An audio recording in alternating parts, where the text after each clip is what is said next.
Bismillahirrahmanirrahim. Assalamualaikum warahmatullahi wabarakatuh. Innal hamdalillah nahmaduhu wa nasta'inuhu wa nastaghfiruh wa na'udzu billahi min shururi anfusina wa min sayyiati a'malina may yahdihillahu fala mudhillalah wa may yudlil fala hadiyalah. Asyhadu an la ilaha illallah wahdahu la syarikalah wa asyhadu anna Muhammadan 'abduhu wa rasuluh. Amma ba'd. Rahimahumullah. Pada kesempatan pagi hari ini kita akan melanjutkan kajian kita dari buku At-Tibbun Nabawi yang sebenarnya diambil dari kitab Zadul Ma'ad fi Hadi Khairil Ibad yang ditulis oleh Ibnu Qayyim rahimallahu taala. Pada kesempatan kali ini kita akan membahas satu topik, satu tema terkait pasutri atau hubungan suami istri. Dan ini menunjukkan sempurnanya Islam, bahwasanya Islam mengajarkan perkara yang paling kecilnya dan lebih-lebih perkara yang paling besar terkait dengan tauhid. Perkara-perkara terkait dengan dunia, lebih-lebih perkara akhiratnya. Tidak ada agama yang paling sempurna daripada agama Islam. Sampai perkara-perkara dibahas dalam Islam, bagaimana adab seorang muslim ketika dia buang air besar, buang air kecil. Bagaimana adab seorang muslim ketika memasuki kamar mandi, ya, toilet. Bagaimana adab seorang muslim dalam hal ini mendatangi pasangannya. Bagaimana adab seorang muslim, muslimah terkait hubungan suami istri. Rahimakumullah, ini semua sudah dibahas di dalam Islam. Dibahas dalam Islam. Dan terkadang satu hal yang saru untuk disampaikan, yang mungkin malu untuk disampaikan, tapi Islam menyampaikan. Karena khawatir jikalau tidak disampaikan, justru akan membahayakan hamba-hamba Allah subhanahu wa ta'ala. Jikalau tidak disampaikan, justru akan membawa malapetaka. Islam mengajarkan, ya, mengajarkan adab. Juga Islam melarang hal-hal yang tidak boleh untuk dilakukan. Islam bagaimana mengajarkan dalam hubungan suami istri dalam batas yang diperbolehkan. Dan dalam batas yang ada batas yang terjatuh dalam perkara makruh hingga haramnya. Coba Islam melarang manusia berhubungan dengan hewan. Islam melarang manusia, kaum laki-laki mendatangi istrinya dalam keadaan haid dan nifas. Islam melarang kaum laki-laki mendatangi pasangannya dari duburnya. Nah, juga Islam melarang, ya, umat manusia hubungan sesama jenis. Nah, ini memberikan dampak dari dampak psikis juga dampak fisik. Bagaimana sempurnanya Islam? Nah, Allah subhanahu wa ta'ala makanya sudah menjadikan ini syariat yang sempurna memang. Laqad khalaqnal insana fi ahsani taqwim. Kami telah menciptakan manusia dalam sempurna ciptaan. Ya, ay ahsani sura wa ahsani qamah. Sebagaimana ahli tafsir sebutkan, yaitu anatomi dan fisiologinya yang sempurna. Ya, alat vital digunakan sempurna dengan sesuatu yang halal. Nah, demikian alhamdulillah. Alat vital bukan diletakkan pada tempat yang enggak layaknya diletakkan. Seperti pada dubur pasangannya. Nas'alullah afiyah. Ini dijelaskan. Islam menjelaskan agar umat manusia tidak terjatuh dalam malapetaka. Malapetaka dunia seperti penyakit-penyakit, ya, dan malapetaka akhirat termasuk siksaan di yaumul qiyamah. Termasuk dosa yang akan dia bawa ketika dia terjatuh dalam larangan-larangan yang Allah dan Rasulnya larang. Nah, Allah juga berfirman, ya, yang menunjukkan agamanya telah sempurna. Sempurna diantaranya bahkan bimbingan Islam terkait hubungan suami istri. Al-yawma akmaltu lakum dinakum wa atmamtu alaikum ni'mati wa raditu lakumul Islam madina. Nah, sudah sempurna. Termasuk urusan-urusan seperti ini sudah disempurnakan. Terkadang Nabi SAW menyebutkan hadis-hadis, ya, bagaimana sikap seorang istri ketika diajak suami. Nah, begitu pula bagaimana Nabi mendatangi istrinya dan setelah itu bagaimana yang dilakukan, apa yang dilakukan setelah dia mendatangi istrinya, dijelaskan oleh Nabi SAW. Menunjukkan Islam itu bersih, Islam itu suci. Nah, rahimakumullah jami'an, kajian kita insyaallah pada kesempatan kali ini bisa jadi akan berseri, bisa 8 seri atau bahkan lebih. Atau kalau diringkas bisa jadi kurang dari 8 seri. Pembahasan sangat panjang. Nah, dan pembahasan yang perlu dikupas agar tidak terjadi kezaliman antara suami dan istri, dosa di antara mereka. Rahimakumullah jami'an. Perlu difahami, ya, bahwasanya Allah Subhanahu wa taala tidaklah malu untuk menyampaikan al-haq. Untuk menyampaikan al-haq, untuk menyampaikan al-ilmu, ya, termasuk ilmu dalam hubungan intim, ya. Allah Subhanahu wa taala telah berfirman, innallaha la yastahi ayyadriba mathalan ma ba'udatan fama fawqaha. Allah enggak malu, Allah tidaklah malu, ya, untuk menciptakan semisal, ya, lalat atau semisal lebih dari lalat. Allah nggak malu. Nah, Allah tidak malu, sekali-kali tidak malu. Walaupun menurut manusia itu hina, di hadapan manusia itu hina, hewan yang menjijikkan. Tapi Allah nggak malu untuk menciptakan hewan ini. Dan manusia diperintah untuk mencipta ini nggak akan bisa. Andaikan manusia menciptakan hewan yang hina pun nggak akan bisa.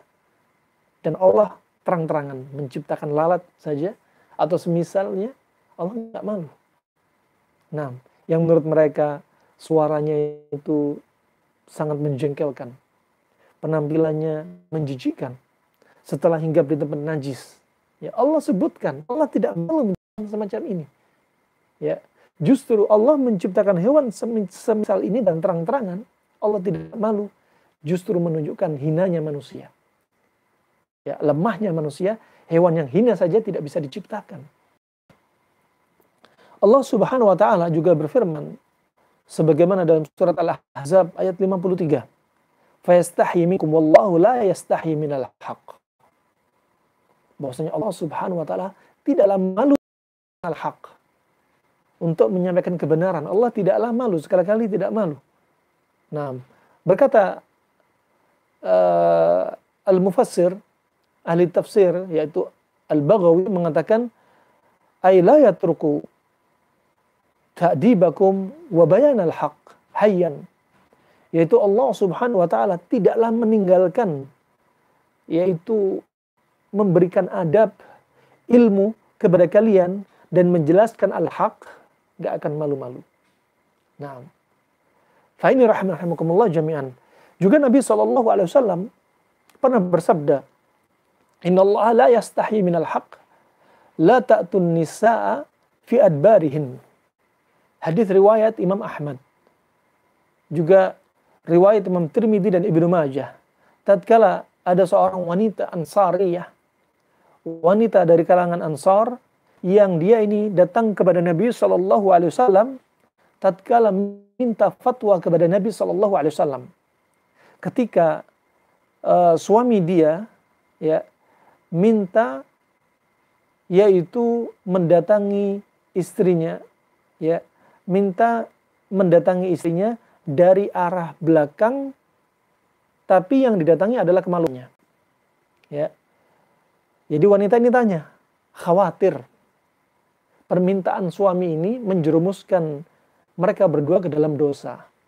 Sehingga wanita ini tanya kepada Nabi SAW, wanita Ansariyah ini, sahabi Ansariyah bertanya, ya, bertanya kepada Nabi, ya, apa hukumnya seorang lelaki yang minta mendatangi dia sebagai istri dari arah belakang, dari duburnya, ya, dari arah belakang, dubur itu belakang, bukan lubang dubur yang dimaksudkan, tapi yang dimaksudkan di sini dari arah belakang, dan kemaluan atau alat vital laki-laki dimasukkan ke, yaitu alat vital wanita. Nah, tapi dari arah belakang. Nah, Budi, ya, barang siapa yang mendatangi istrinya dari arah melalui alat vital wanita, tapi dari arah belakang, akan menyebabkan mata juling. Ya, itu keyakinan Yahudi yang menyebar.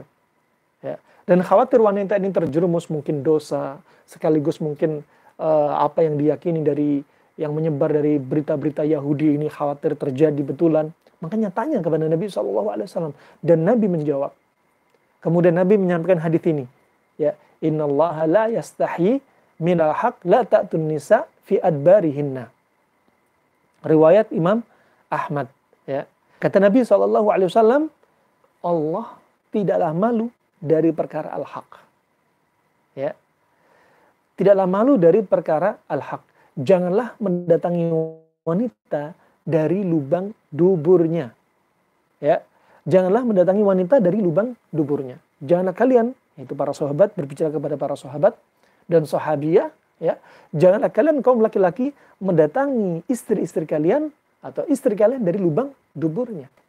Nah, kalau dari arah belakang, kemudian yang ditujukan adalah alat vital wanita yang di depan, tapi yang mendatangi hanya dari arah belakang, maka tidak mengapa. Yang dilarang adalah jikalau mendatangi istrinya dari lubang duburnya. Fa ini bimbingan dari Allah dan Nabi-Nya SAW. Makanya perlu dijelaskan, tidak boleh malu jika al-haq harus disampaikan. Kalau nggak disampaikan, justru mereka terjerumus dalam hal-hal yang membahayakan. Membahayakan dari sisi fisik, membahayakan dari sisi agama, yaitu terjerumus dalam dosa. Fa ini adalah hikmah, larangan dari Nabi SAW.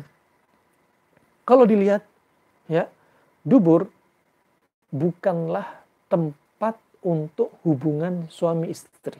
Satu, karena dubur tidaklah dicipta sebagaimana alat vital wanita dicipta. Kalau kita tadabburi, pada alat vital wanita, ya, yang dikenal dengan akramakumullah, vagina ini, ya, dia bisa melebar bahkan 200%. Kapan? Ketika terjadi proses persalinan. Nah, ini termasuk ciptaan Allah, sempurnanya Allah bagaimana menciptakan manusia, termasuk alat vital manusia. Sehingga suami istri bisa merasakan nikmat. Nah, di dalam alat vital ini didapati kelenjar Bartolini. Kelenjar yang dengannya muncul cairan untuk melicinkan alat vital kaum wanita. Sehingga ketika ada benda asing yang masuk, katakan alat vital kaum laki-laki, ya, maka kaum wanita ini ketika ada stimulasi, ya, ada keinginan syahwat yang naik, akan keluar cairan ini. Untuk apa? Melindungi alat vital wanita. Demikian pada kaum laki-laki, Allah ciptakan kelenjar prostat, ya, yang mengeluarkan cairan, ya, cairan madhi untuk membuat saluran ini menjadi licin sehingga keluarnya sperma dalam keadaan sehat terlindungi oleh cairan ini. Dan kedua-duanya mengeluarkan cairan untuk melindungi alat vital mereka agar tidak terjadi perlecetan. Subhanallah. Nah, Maha Suci Allah Subhanahu wa taala, ya, dari apa yang Allah ciptakan. Nah, kemudian rahimakumullah, ya, ini dari sini terkadang ahli forensik mereka meneliti kasus orang-orang wanita yang mengaku, permisi akramakumullah, mengaku diperkosa Jujur apa enggak jujur di antaranya dengan cara ini. Kaum wanita yang mengaku diperkosa, kemudian ahli forensik melihat ternyata alat vitalnya tidak terjadi pelecehan, berarti terjadi hubungan ini suka sama suka. Karena jikalau dipaksa, cairan ini tidak keluar. Ya, cairan ini tidak keluar jika tidak ada nafsu, ya, dan dipaksa, maka cairan ini tidak akan keluar dan terjadi pelecehan. Nah, kemudian rahimakumullah, adapun pada dubur, Allah tidak ciptakan sebagaimana pada alat vital wanita. Nah, begitu pula terjadi pada orang gay, ya, orang yang suka sesama jenis, ya, laki-laki suka sama laki-laki. Nah, maka ini tidaklah sama dengan alat vital wanita. Ini menyelisih fitrah. Nah, sehingga apa? Yang terjadi, dubur akan melebar dan tidak akan kembali lagi karena dia tidak elastis, tidak seperti bagaimana Allah ciptakan alat vital wanita. Subhanallah. Nah, dan di dubur ini jika selalu sering dilakukan hubungan sesama jenis, maka permisi akramakumullah, dubur akan melebar dan saatnya dia akan kesakitan. Dan ketika melebar tidak kembali lagi sehingga dia akan mengalami penyakit, yaitu penyakit yang feses, permisi akramakumullah, tinja keluar tanpa dia rasa. Subhanallah. Kenapa? Menyelisih fitrah. Bagaimana Allah ciptakan alat vital masing-masing. Dan di dubur ini juga tidak terkandung padanya kelenjar pada kaum wanita seperti kelenjar Bartolini, ya, pada kaum laki-laki seperti kelenjar prostat. Tidak didapati. Nah, dan pada kaum wanita memang sudah disiapkan. Ya, bagaimana terjadi rangsangan, kemudian mengecil, ya, kemudian saat itu bisa ketika terjadi hubungan intim, ketika terjadi proses sebelum ejakulasi, ketika orgasme betul-betul bagaimana otot menguat, tidak terjadi pada dubur. Tidak terjadi pada dubur. Nah, lain halnya dengan dubur pula. Dubur adalah tempatnya najis, kotoran. Ya, akramakumullah, bagaimana tatkala kemaluan masuk ke tempat kotor, belum najis, belum bakteri, fasubhanallah alat vital itu dimasukkan. Nas'allallah afiyah. Ini keluar dari fitrah salimah. Keluar dari akal sehat manusia. Nah, keluar dari akal sehat manusia. Fasubhanallah, keanehan zaman sekarang, ya, dilegalkannya yaitu pasangan sesama jenis. Wah, ini sudah tanda-tanda hari kiamat nih. Nah, fitrah sudah terbalik. Nah, demikian rahimani wa rahimakumullah jami'an. Bahkan Allah Subhanahu wa taala telah berfirman, ya, wa min ayatihi an khalaqalakum min anfusikum azwaja litaskunu ilaiha wa ja'ala bainakum mawaddatan wa rahmah. Ya, dan termasuk tanda-tanda ayat kekuasaan Allah Subhanahu wa taala, yaitu Allah menciptakan bagi kalian dari diri kalian sendiri. Artinya kalau kalian menikah dari diri kalian sendiri, dari kalangan kalian, yaitu pasangan kalian. Bukan sesama jenis, tapi pasangan kalian. Juga bukan, jangan datangi hewan-hewan. Ya, bukan dari diri kalian. Juga jangan datangi pasangan kalian, tapi apa? Bukan manusia, tapi jin. Jangan. Allah ciptakan kalian dari pasangan kalian sendiri, dari kalangan manusia. Nah, ini rahmatullah. Ya, untuk apa? Litaskunu ilaiha, agar kalian hidup dengan cinta. Karena itu fitrah. Ya, hidup satu rumah di bawah satu atap dalam keadaan kalian mencinta. Coba kalau hidup pasangan gay, sesama jenis, ya, atau wanita sesama wanita, ya, nggak akan didapati apa? Ketenangan, nggak akan ada rasa cinta. Karena itu menyelisih fitrah. Ya, menyelisih fitrah. Wa ja'ala bainakum mawaddah wa rahmah. Dan Allah Subhanahu wa taala menjadikan apa? Mawaddah wa rahmah. Ya, antara kalian apa? Saling mencinta, saling mengasihi. Nah, demikian rahimani wa rahimakumullah jami'an. Fa ini termasuk hikmah dan dijelaskan oleh Nabi SAW. Nabi nggak malu-malu untuk menyampaikan hal yang seperti ini. Daripada mereka terperangkap dalam malapetaka, ya, penyakit fisik dan sekaligus dosa. Sekaligus dosa, akramakumullah.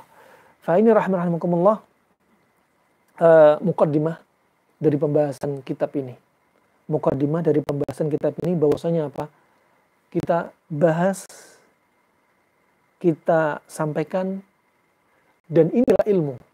Walaupun terkadang ini perkara yang mungkin sedikit agak parno menurut kita, tapi disampaikan dan dibahas Allah, Rasulnya, para sahabat, juga para ulama. Bahkan dijadikan kitab pembahasan tersendiri. Barakallahu fikum. Yang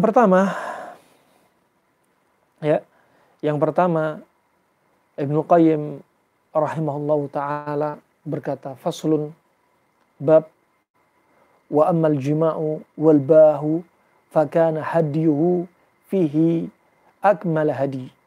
Bahwasanya al-jima', ya, hubungan intim dan nafsu untuk mendatangi pasangannya, itu juga dijelaskan dalam petunjuk Nabi SAW dengan petunjuk yang sesempurna petunjuk, yang agama lain tidak menjelaskan, yang Nabi sebelumnya tidak menjelaskan.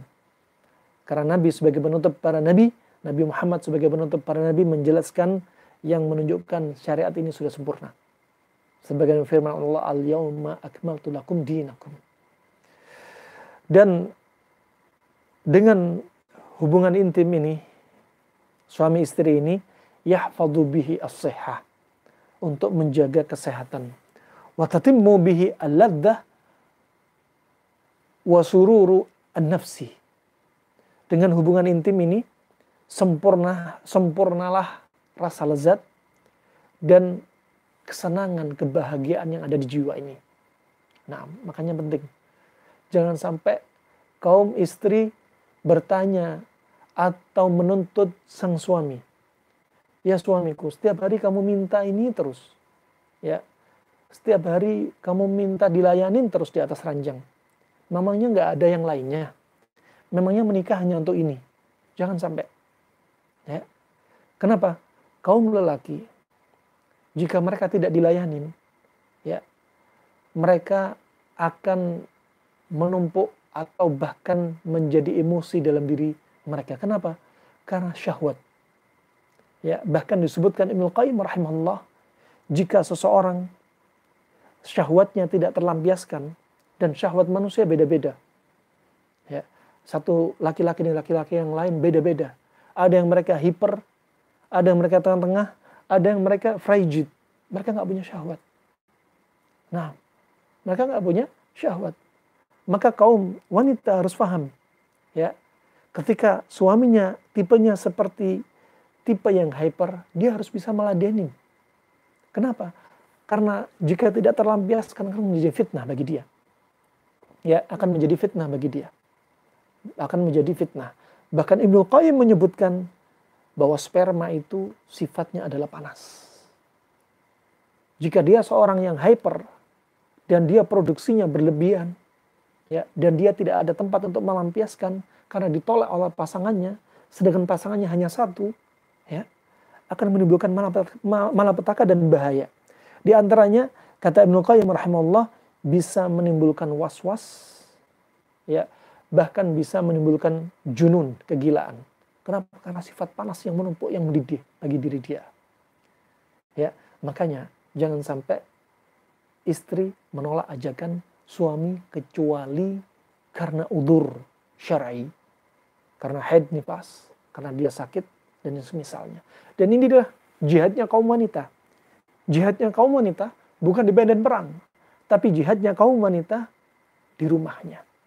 Ketika dia sakit, lelah, tapi dia masih menerima ajakan suami. Ketika hati dia sedang tidak dalam keadaan punya nafsu, tapi dia tetap, ya, menerima ajakan suami. Inilah surga dia. Inilah jihadnya dia. Kaum wanita.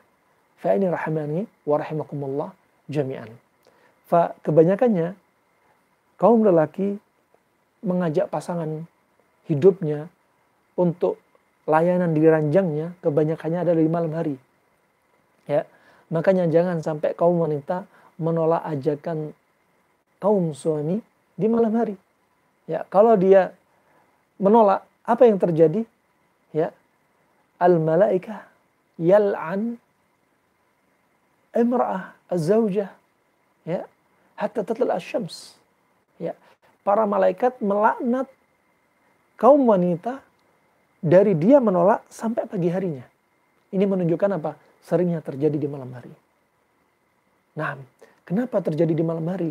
Karena di siang hari kaum lelaki mereka kerja. Mereka berhadapan dengan fitnah. Apalagi di zaman kita. Wanita berpakaian tapi telanjang sangat banyak. Bahkan fitnah terjadi atau masuk di dalam rumah. Di dalam gadget-gadget dan TV-TV. Fitnah sudah semakin banyak. Jangan tolak ajakan suami Anda. Nah, makanya ketika siang mereka berhadapan dengan fitnah dunia nyata atau dunia maya yang ada di dalam gadgetnya, mereka pulang ke rumah untuk dilampiaskan apa yang ada di dalam benaknya, maka saat itu fitnah akan segala sirna. Fa'inna rahimahumullah.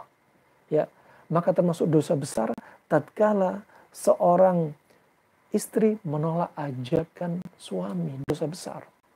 Karena di antara ancamannya, kenapa dikatakan dosa besar? Karena malaikat melaknat dia sampai waktu pagi, sampai waktu fajar. Ya. Dalam hadis yang lainnya Nabi SAW bersabda dalam hadis yang sahih, "Ala akhbirukum binisaikum min ahlil jannah, al-wadud, wal-walud, wal-a'ud, allati idha dulimat, qalat hada yadi fawqa yadik, la ashuru ghamdan hatta tardha." Kata Nabi SAW, maukah kalian ku beri kabar gembira?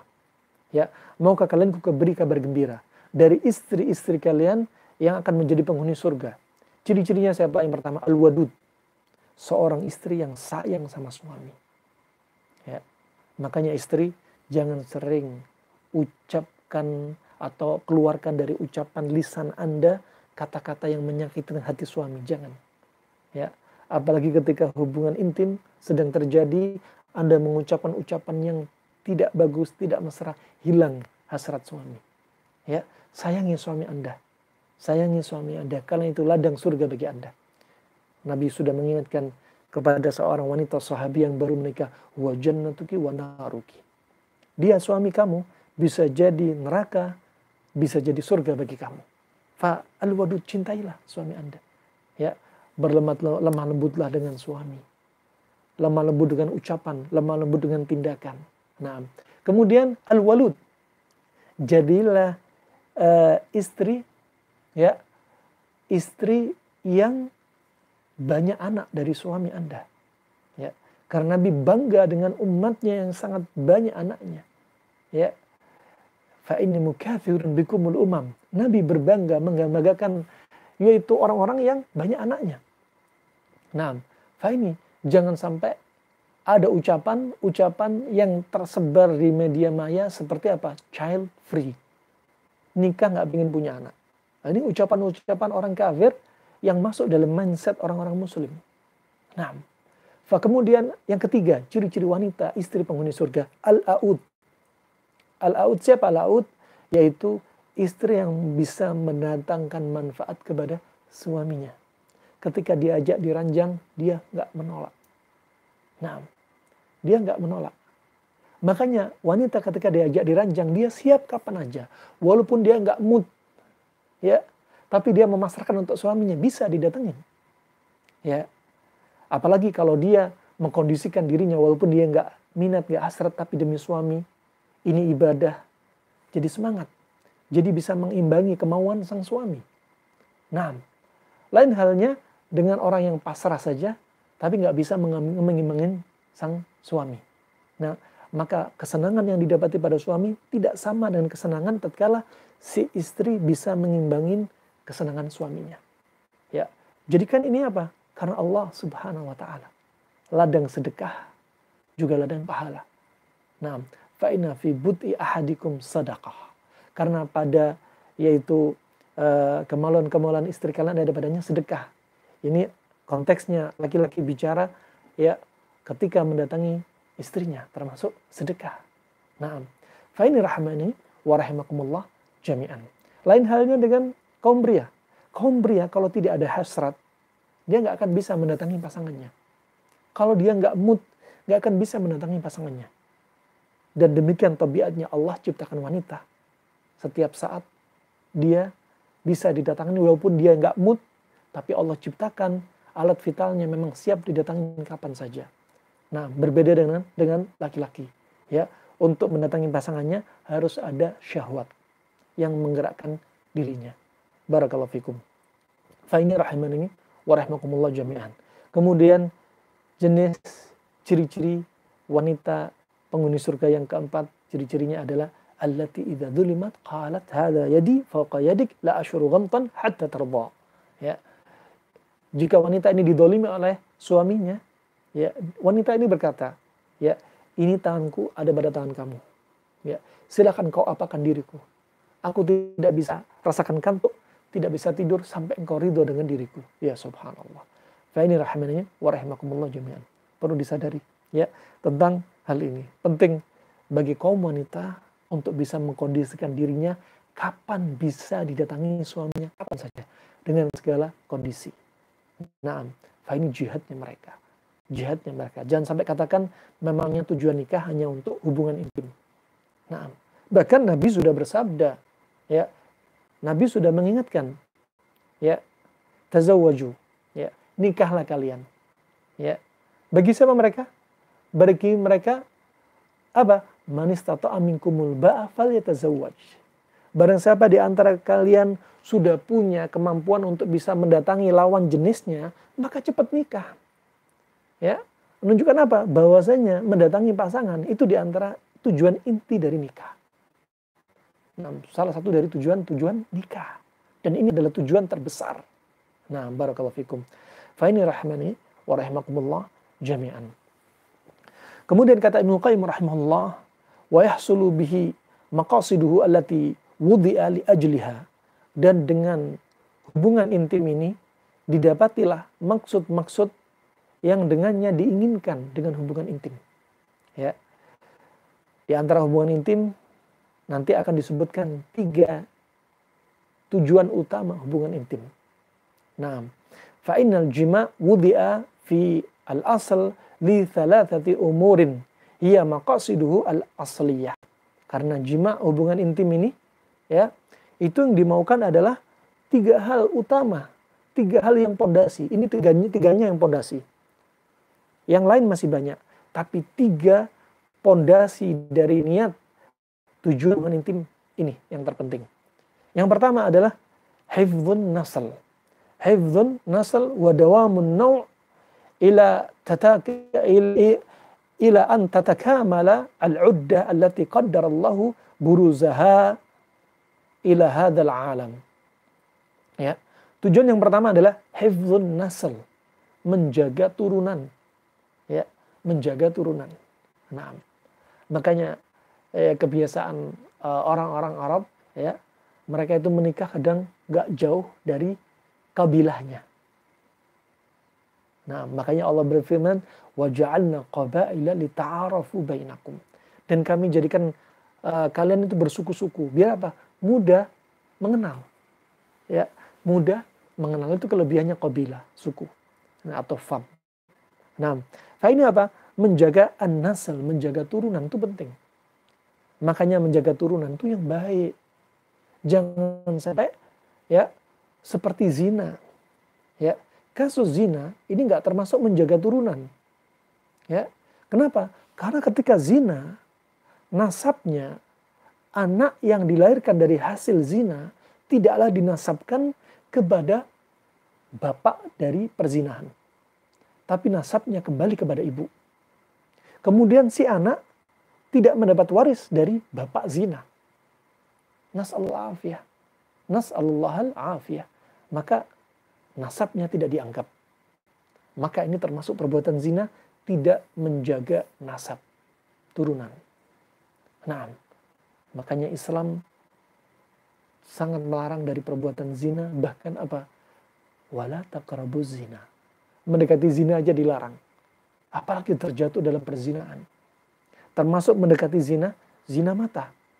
Dunia maya, dunia nyata. Hati-hati. Nah, barakallahu fikum. Termasuk ikhtilat. Campur baur laki dan wanita. Hati-hati. Dan termasuk yang berkhalwat. Berdua-duaan dengan wanita. Nah, fa ini rahimani wa rahimakumullah jami'an, maka hati-hati dari hal-hal yang menjerumuskan dalam perzinahan. Ya, yang menjerumuskan dalam perzinahan. Nah, fa hifdzun nasl, menjaga keturunan ini penting. Tujuan dari nikah adalah menjaga keturunan. Nah, menjaga keturunan. Nah, bagaimana dia menjaga keturunan kalau dia nikah tapi pengennya child free, pengen nggak punya anak? Percuma. Untuk apa nikah? Nah, padahal Nabi membanggakan kaum atau orang yang umatnya banyak. Gimana mau banyak kalau dia nggak pengen punya anak? Nah, padahal dimaukan di situ adalah nasab keturunan dia. Siapa yang nanti akan diwariskan dari harta dia. Nah, demikian rahimani wa rahimakumullah jami'an. Fa yang kedua, ya. La ilaha illallah. Yang kedua adalah ikhrajul ma' alladhi yadhurru ihtibasuhu wa ihtiqanuhu bi jumlatil badan. Yang kedua adalah yaitu mengeluarkan air, yaitu air mani, yang mana air mani ini kalau ditahan, gak dikeluarin, akan menimbulkan malapetaka dan bahaya. Ya, terutama jika tertahan di dalam tubuh dalam jumlah yang sangat banyak. Mani tidak dikeluarin. Nah, dan dikeluarin untuk hal-hal yang halal. Ya, adapun mimpi dikeluarin, gak ada dosa bagi dia, dikeluarin.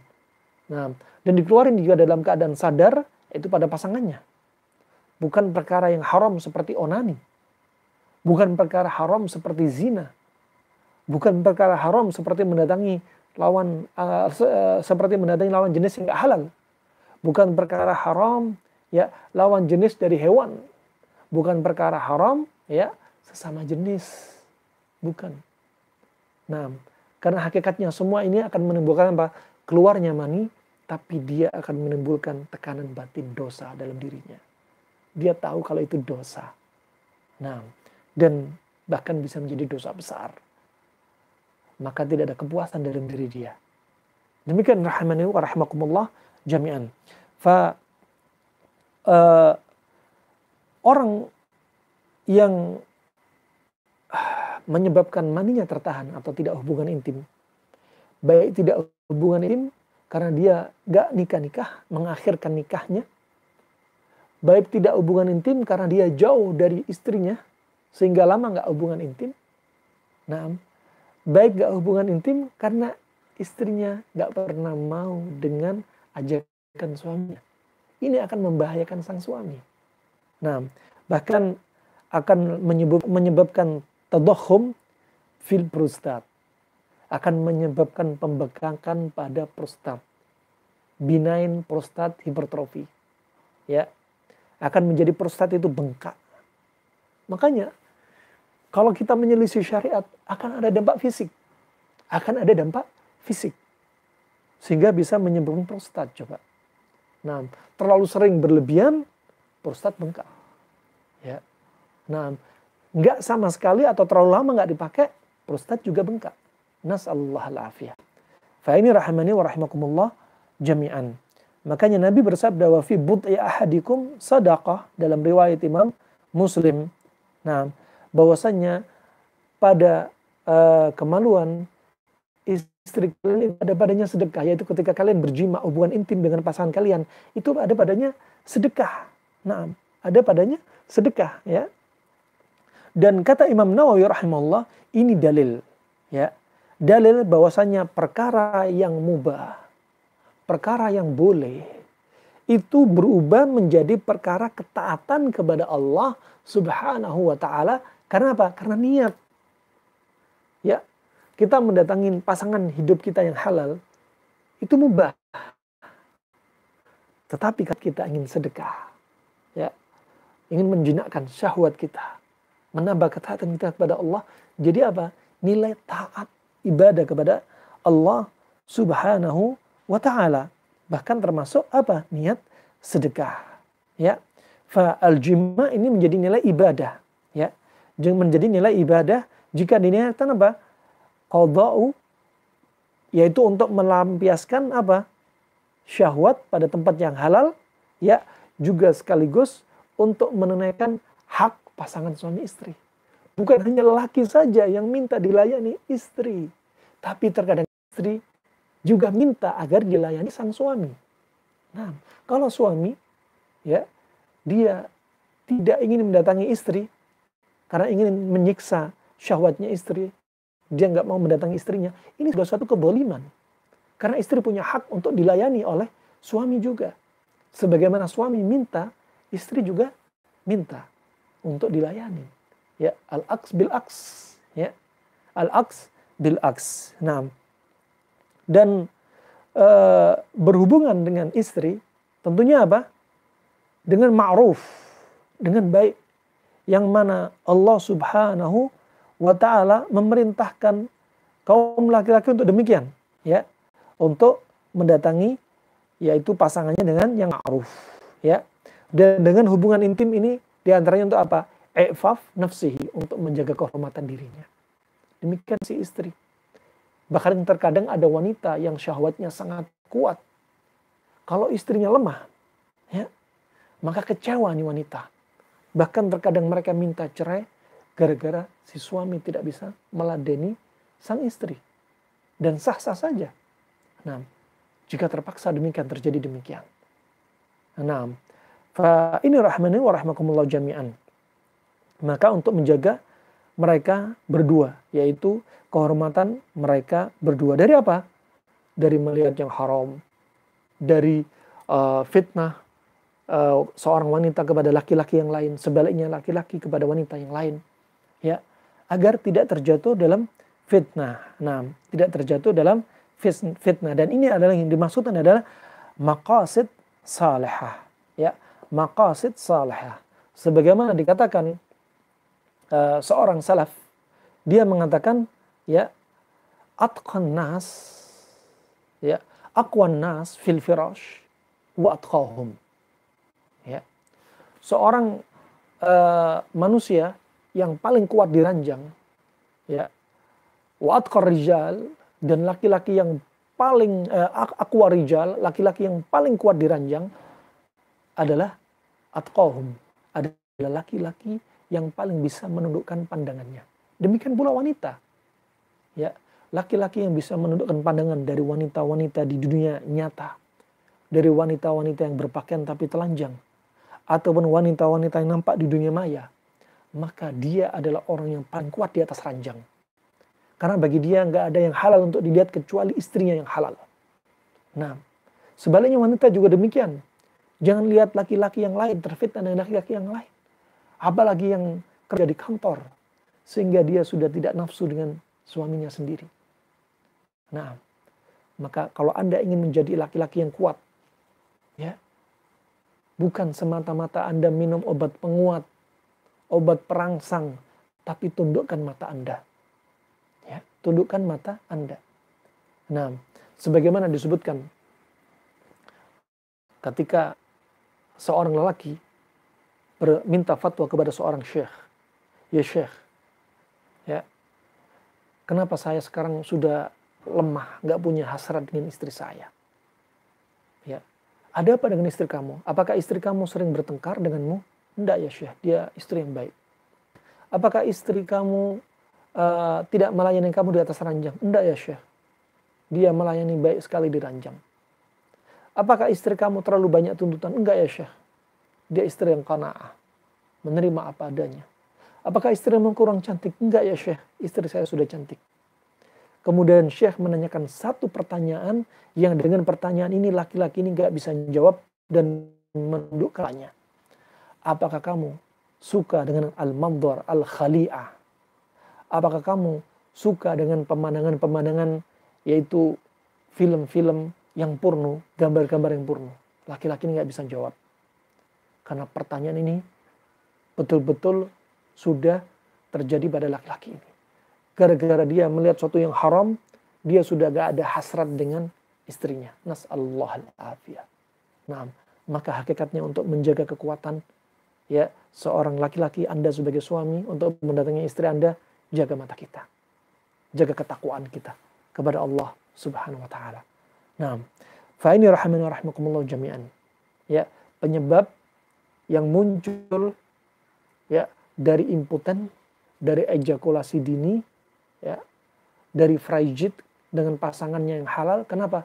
Karena penyebab dari dalam yaitu jiwanya, maksiat yang dilakukannya.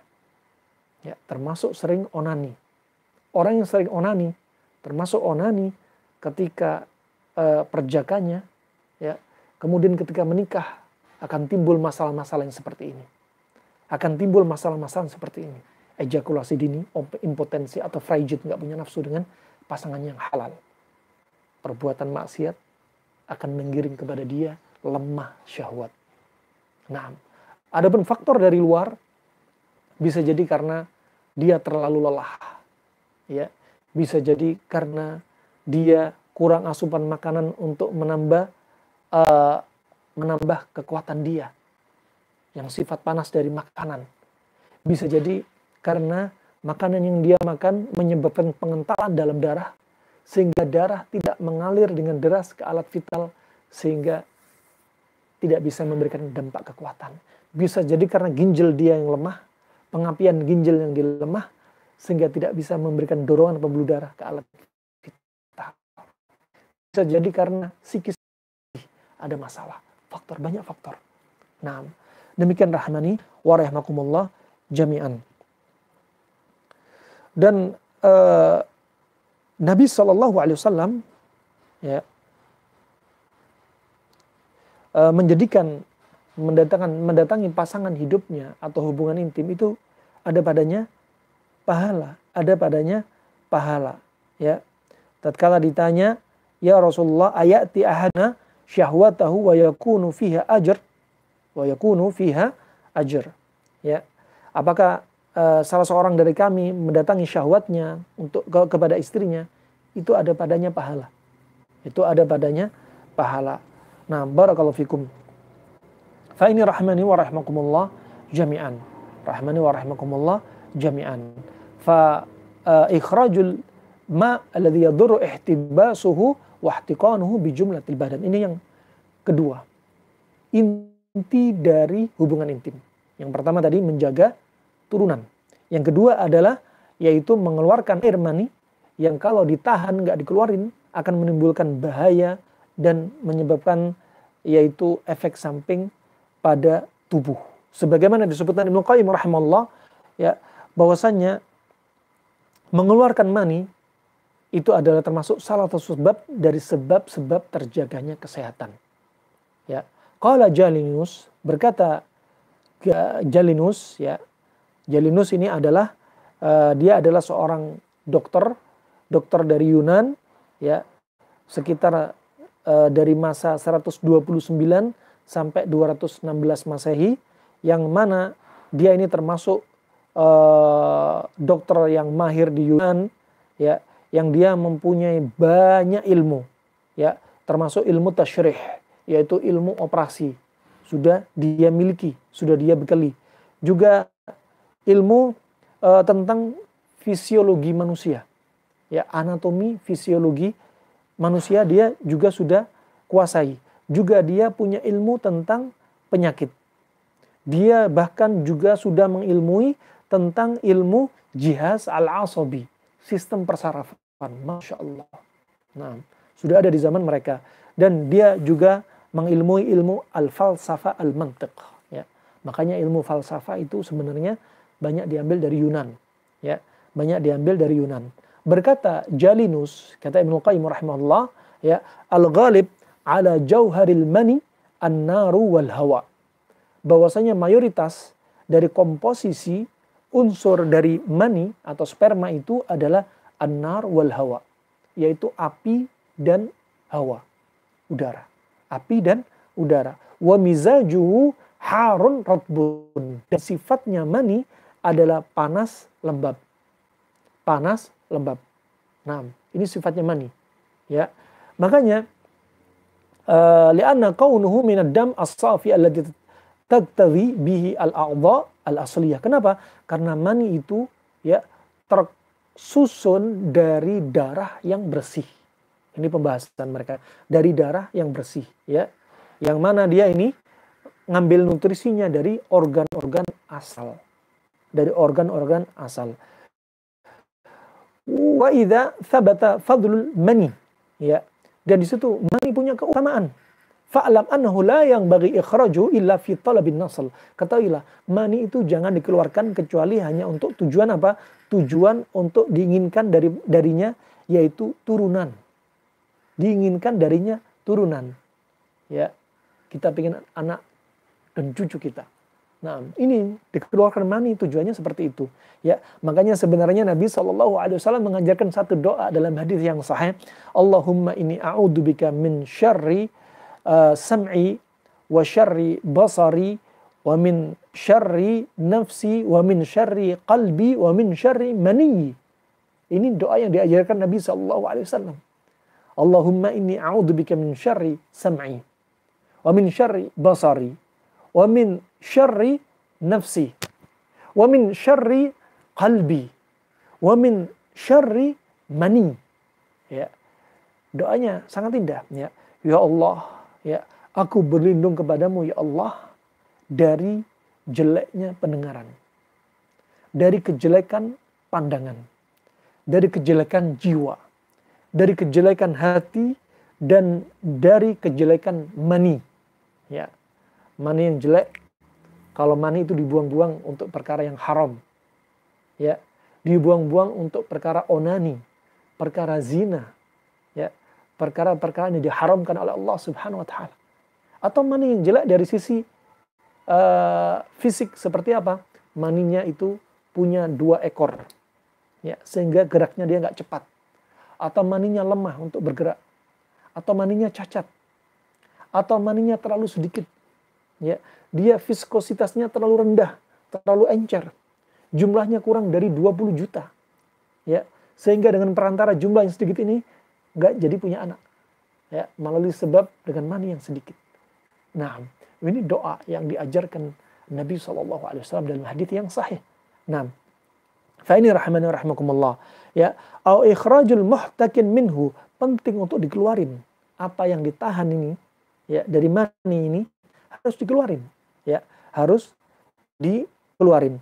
Fa innahu idza dama ihtiqanuhu, karena apa? Kalau mani senantiasa tertahan di dalam, gak dikeluarin, ya, gak dikeluarin imam karena terlambat nikah, gak dikeluarin karena dia laki-laki ini jauh dari pasangan istrinya yang halal, sehingga dia takut berbuat zina, ya, dia tetap menahan dirinya, ya, dan gak bisa berbuat apa-apa sehingga maninya tertahan, ya, maka ini akan menimbulkan apa kata Ibnu Qayyim, amradun radi'ah, penyakit yang hina, ya, penyakit yang ngeri, ya, di antaranya apa? Minha al-waswasu wal junun, ya, di antaranya waswas dan junun, ya, timbul waswas terus, junun, kenapa? Karena syahwat tertahan, mani sifatnya tadi harun rotbun, panas lembab, ya, sehingga naik ke otak, ya, sehingga dia apa? Otak terlalu panas, timbullah sifat-sifat panas seperti ini. Waswas wal junun. Waswas wal junun. Kemudian wasra. Bahkan timbul seperti apa? Kejang seperti ayam. Ya, kenapa? Karena panas tadi naik ke otak. Ya. Hawa dan sifat api tadi naik ke otak. Karena disebutkan di situ jauharul mani an-naru wal hawa'u. Karena unsur dari mani adalah an-nar wal hawa. Ya. An-nar wal hawa. Nah, api dan hawa. Nah, dan dia sifatnya panas, lembab.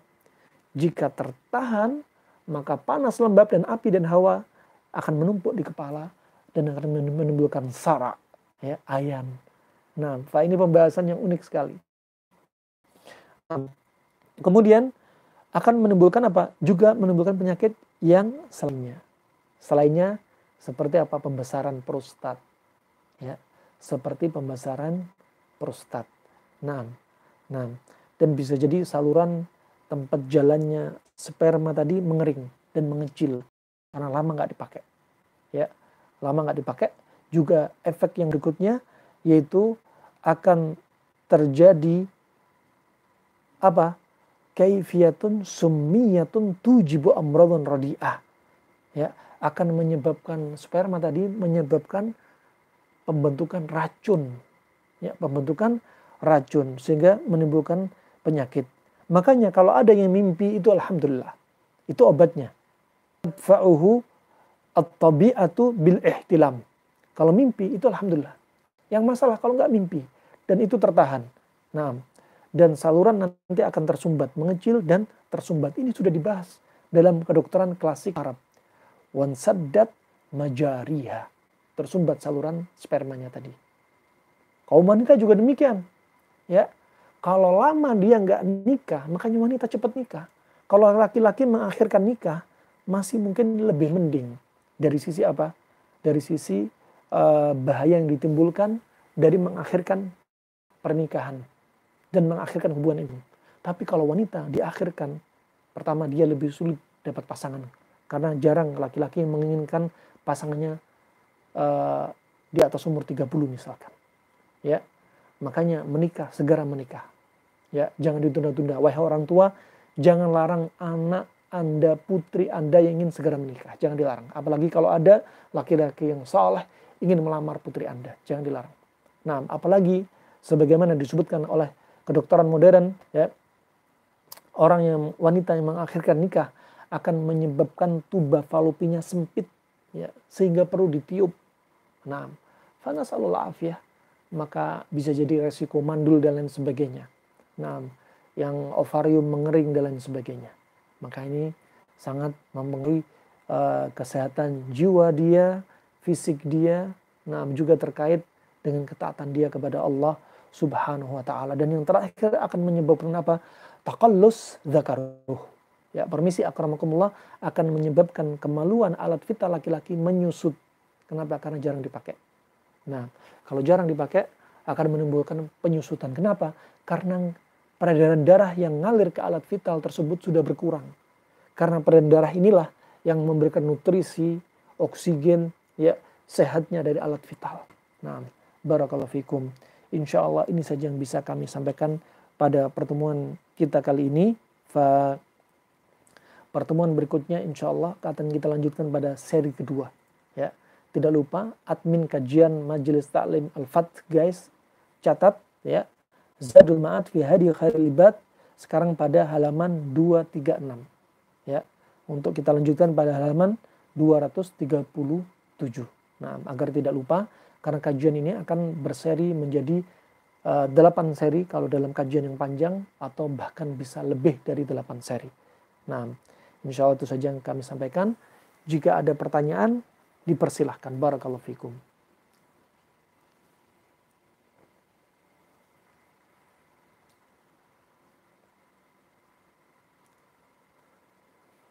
Taib, ada pertanyaan. Nah, pertanyaannya tolong ditulis di FB Majelis Taklim Al-Fath, guys, di kolom komentar.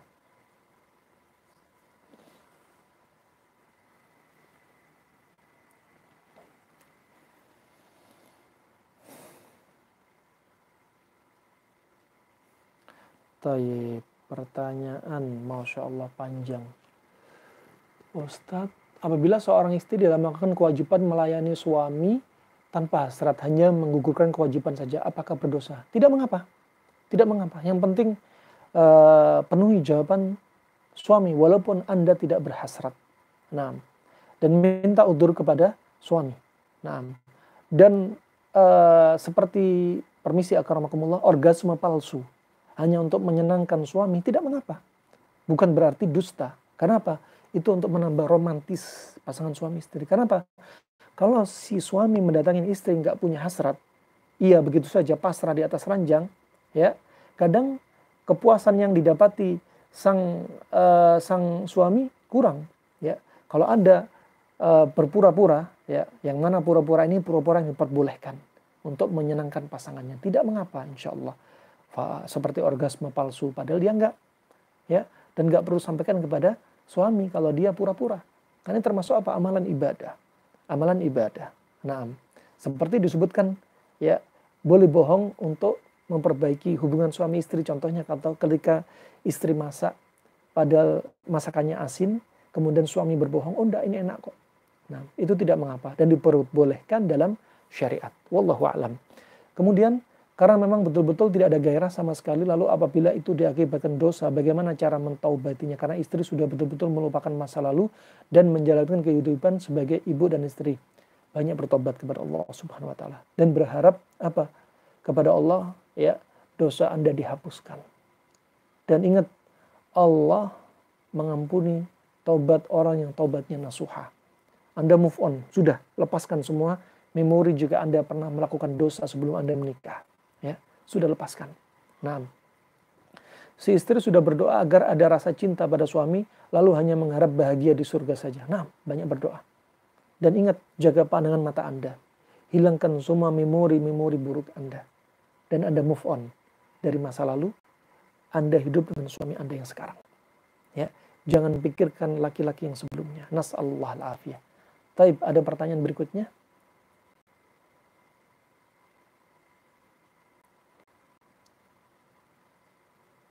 Silakan admin.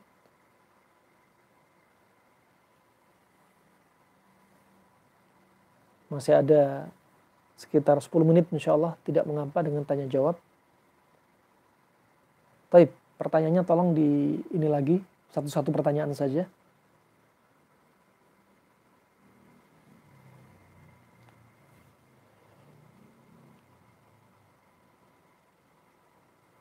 Taib, bagaimana agar bisa menaikkan mood untuk melayani suami di saat lelah sekali? Ya, pertama, ya, hubungan intim itu adalah mubah, boleh-boleh saja. Tetapi kalau Anda niatkan sebagaimana disebutkan Imam An-Nawawi, wa fi buti ahadikum sadaqah, dan pada hubungan intim itu kemaluan pasangan kalian itu adalah sedekah.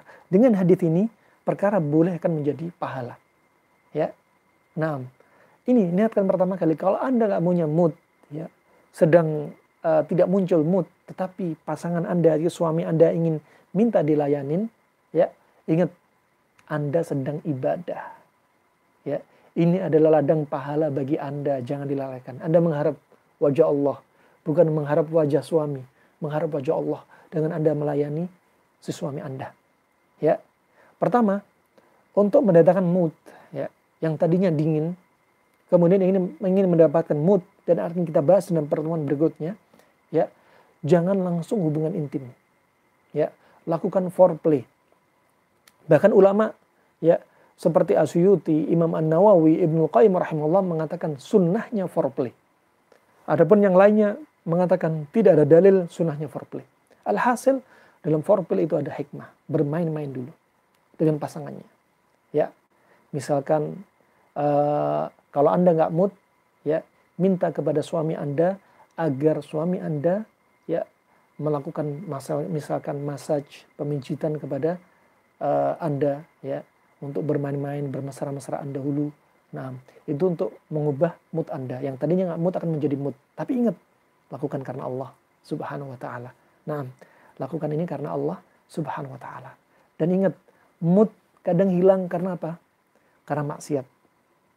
Mungkin sebelumnya Anda melihat laki-laki yang lain, yang dengannya Anda masuk dalam pikiran Anda, laki-laki lain itu lebih cakep, lebih tampan daripada suami Anda.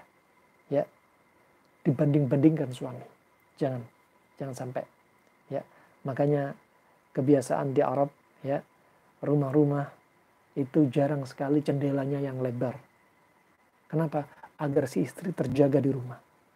Dan dia tidak banyak melihat dunia luar dari balik rumahnya. Makanya Allah Subhanahu wa taala berfirman, waqarna fi buyutikun. Hukum asalnya kaum wanita itu tinggal di rumahnya, nggak banyak kelayapan, nggak banyak keluar. Keluar itu jika ada hajah, kebutuhan yang dia harus keluar. Nah, ini di antara trik untuk menjaga cinta Anda, mood Anda kepada suami Anda, dan berdoa kepada Allah Subhanahu wa taala. Ya. Adapun seorang ulama salaf, bukan dalil kepada yang sabit kepada Nabi, tetapi yang dilakukan ulama salaf di antaranya yaitu apa? Dia berdoa, Allahumma qawwi dzakari fa innahu anfa'li wa anfa'li zaujati. Ya Allah, kuatkan kemaluanku ya Allah. Karena yang demikian bermanfaat untukku dan bermanfaat untuk pasangan hidupku. Subhanallah. Berdoa kepada Allah Subhanahu wa taala. Ya Allah, kuatkan syahwatku untuk melayani suamiku. Ya Allah, ya kuatkan nafsuku untuk bisa melayani suamiku, untuk bisa mendatangkan ketaatan kepadamu ya Allah. Itu penting. Nah, barakallahu fikum. Nah, kemudian yang kedua, Afan izin bertanya, apakah seorang istri harus mendapatkan klimaks? Ya, untuk mendapatkan klimaks. Nah, barakallahu fik. Jika didapati klimaks, itu kenikmatan yang sempurna. Ya, apakah didapati bahaya? Insya Allah tidak bahaya. Ya, walaupun tidak klimaks, misalkan seorang suami terlalu lelah sehingga dia ejakulasi dahulu, sedangkan wanita belum ejakulasi, sedangkan laki-laki sudah melemah, alat vitalnya sudah nggak bisa untuk menandingi kaum wanitanya, istrinya. Ya, apakah terjadi masalah pada istri? Tidak mengapa. Masalahnya hanya psikis si istri. Si istri pasti akan kecewa, ya, karena suami tidak bisa menjadikan istrinya klimaks. Nah, insya Allah dari sisi itu saja, ataupun dari sisi fisik, insya Allah tidak ada bahaya. Cuma dari sisi psikis. Makanya termasuk trik-trik untuk memuaskan istri, sang suami jangan terlebih dahulu melakukan ejakulasi. Sampai si istri ejakulasi dahulu. Biarkan si istri ejakulasi. Kenapa? Karena wanita bisa ejakulasi berkali-kali dalam hubungan intim dalam waktu singkat. Bisa kembali berulang-ulang. Tapi kaum lelaki, dia lebih lambat. Satu kali melakukan hubungan intim, berikutnya melemah. Dan untuk melakukan lagi butuh waktu yang sangat panjang. Lain halnya dengan wanita. Makanya puaskan wanita dahulu. Baru giliran sang suami. Wallahu a'lam bissawab. Nah, kemudian yang berikutnya, mau tanya, apa hukumnya oral seks baik bagi suami atau istri? Jawabannya masih panjang dan insya Allah akan kita bahas pada akhir pertemuan. Nah, belum saatnya untuk kita bahas. Kenapa? Step by step. Nah, biar tidak terlalu parno bagi orang yang baru bergabung. Wallahu a'lam bishawab. Nah,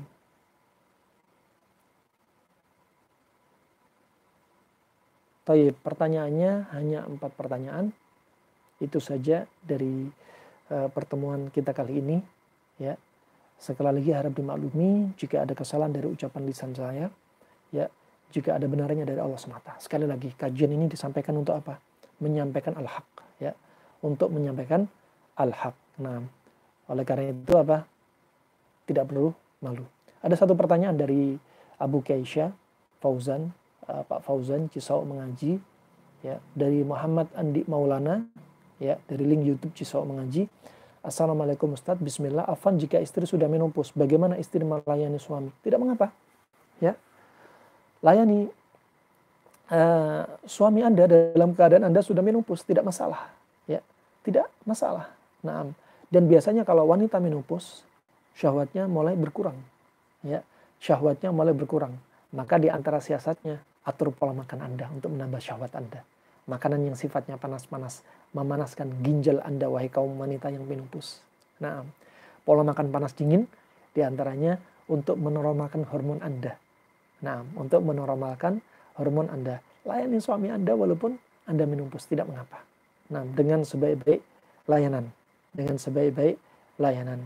Bisa layanan dengan penampilan Anda, ya, penampilan dari pakaian, ya, Anda bersolek-molek di hadapan suami Anda, menciptakan suasana yang sangat mendukung, ya, dengan pemandangan yang ada di kamar, ya, dan lain sebagainya. Dan jangan lupa sebelum hubungan intim, ya, jauh-jauh sebelumnya ketika suami datang dari kantor, chattingan, ya, Mas, nanti malam ya, Mas.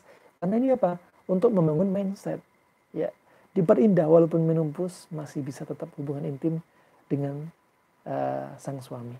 Nah, wallahu a'lam bishawab. Semoga Allah jaga Anda dan kita semua, ya, akan menjadi pasangan yang masya Allah sampai akhir hayat, masya Allah, dalam keadaan ya bahagia, mawaddah warahmah. Nah, kemudian masih ada dari link YouTube kami, beberapa pertanyaan. Bagaimana mengobati kasus azoosperma? Azoosperma ini spermanya 0, ya. Ya, spermanya 0.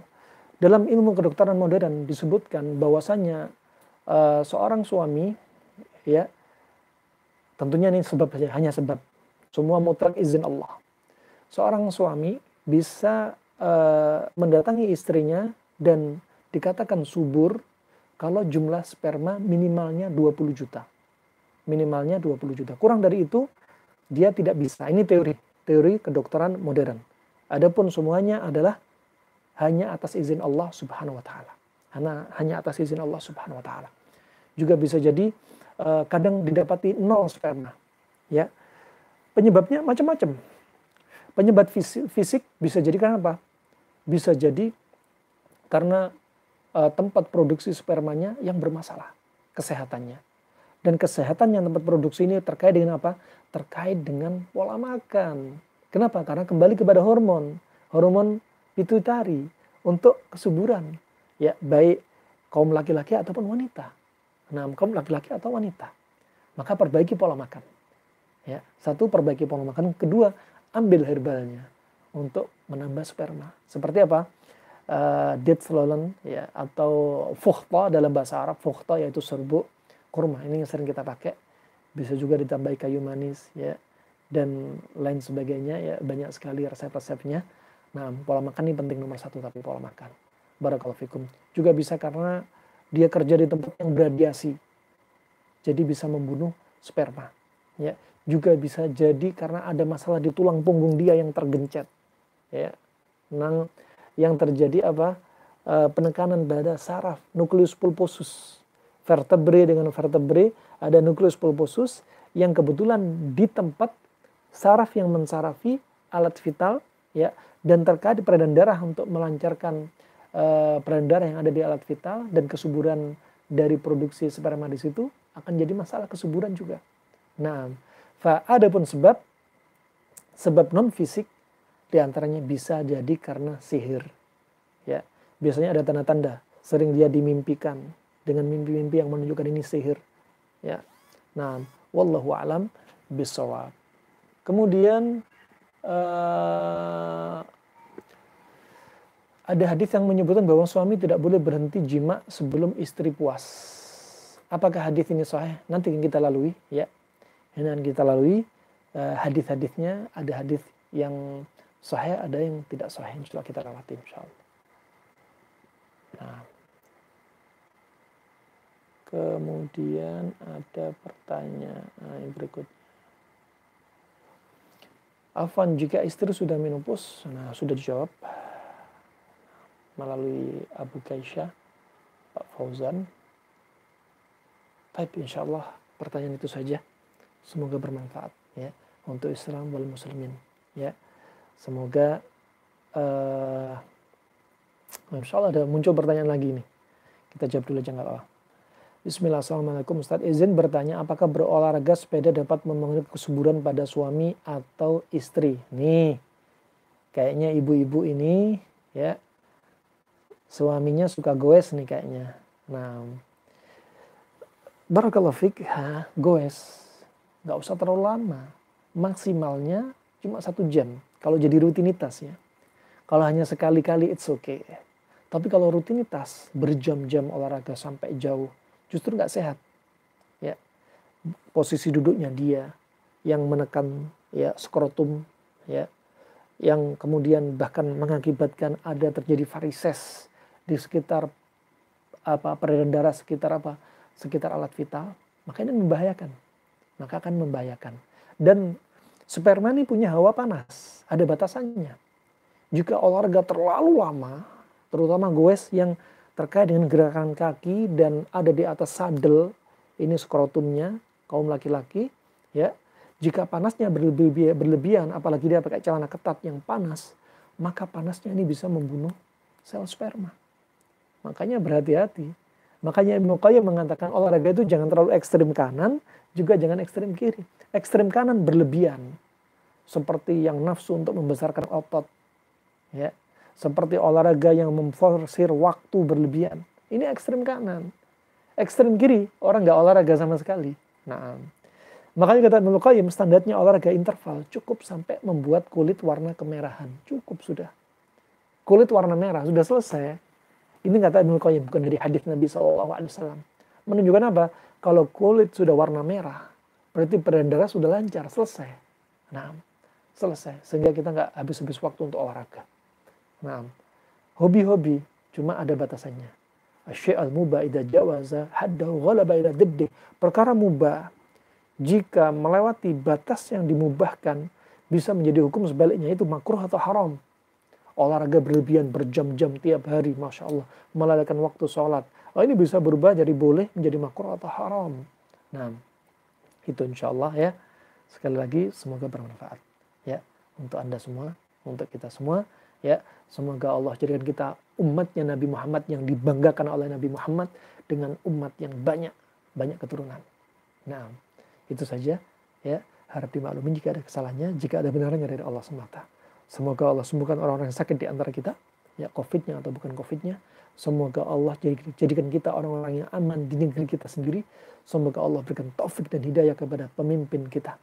Dan semoga Allah hancurkan makar-makar orang-orang yang ingin menghancurkan negeri kita, kaum muslimin yang ada di negeri kita.